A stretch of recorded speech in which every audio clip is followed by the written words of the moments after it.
everybody, welcome back to this week's segment. I'm Greg Mansfield and this is how we roll with my drop shot setup. Just helped me cash 2 checks back to back in the Bassmaster Open Series. It's something I always have on my deck, but really have on my deck when there's pressured fish, late summer tough conditions, or just want to do finesse applications. Late summer, fish wanted to be offshore. 2 tournaments in the south, one on Sam Rayburn, one on Lake Hartwell.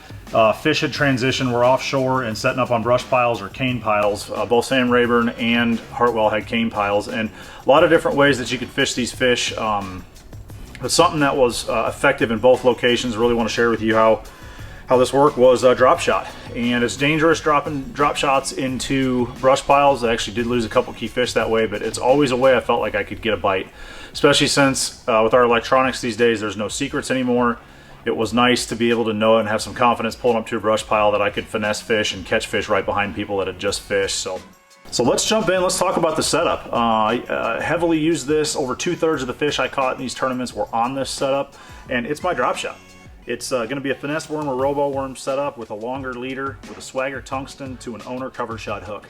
I have this on my deck literally everywhere we go in the country, and particularly when things are going to get tough. It really helped me these last 2 tournaments. First off, on the bottom end of the drop shot is a swagger tungsten 1/4 ounce tungsten drop shot weight. Switched to swagger a couple years ago, man. I really like their products.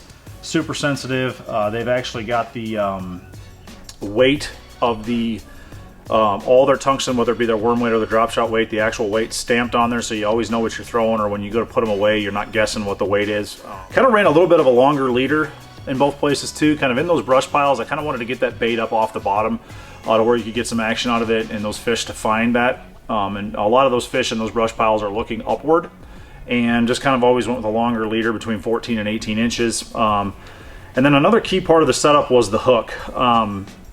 You know, I'm using usually some kind of a finesse worm or worm, robo worm.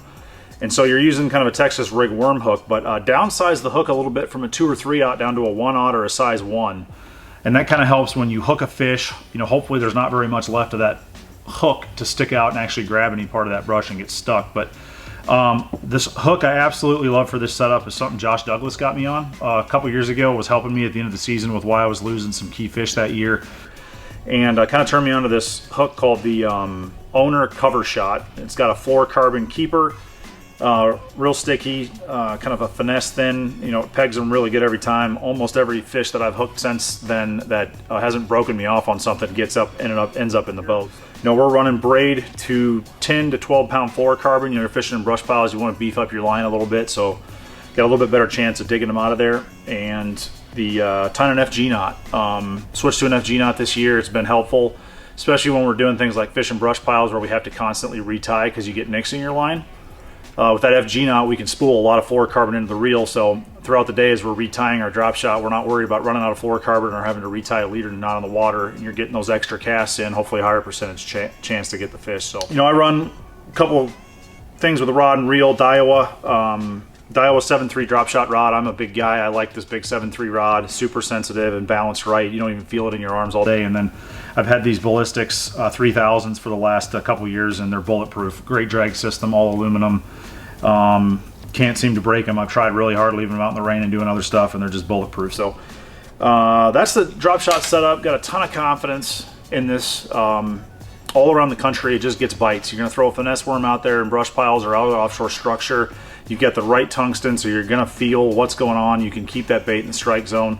And you know, I hope you all give us a shot. This is really a good fish catcher all over the country on pressured fish or in tough situations. It's always on my deck, and really helped me this last 2 weeks in these Bassmaster Opens cash checks. So that is how we roll with my drop shot finesse setup, deep brush piles, and really helped me cash those checks. If you like this content or it's helpful, I hope it helps you catch more fish. If you tie one on, I know it will. Please click that subscribe button or click that thumbs up button on this video. It helps YouTube know to keep promoting our stuff. And we just really appreciate y'all following along and clicking that subscribe button. And actually getting ready to head down and fish 2 more opens. We're going to Neely, Henry, and Cherokee back to back. I'm definitely going to have this drop shot on my deck. And thanks for watching. We'll see you next time. I'm headed off to do a little bassing.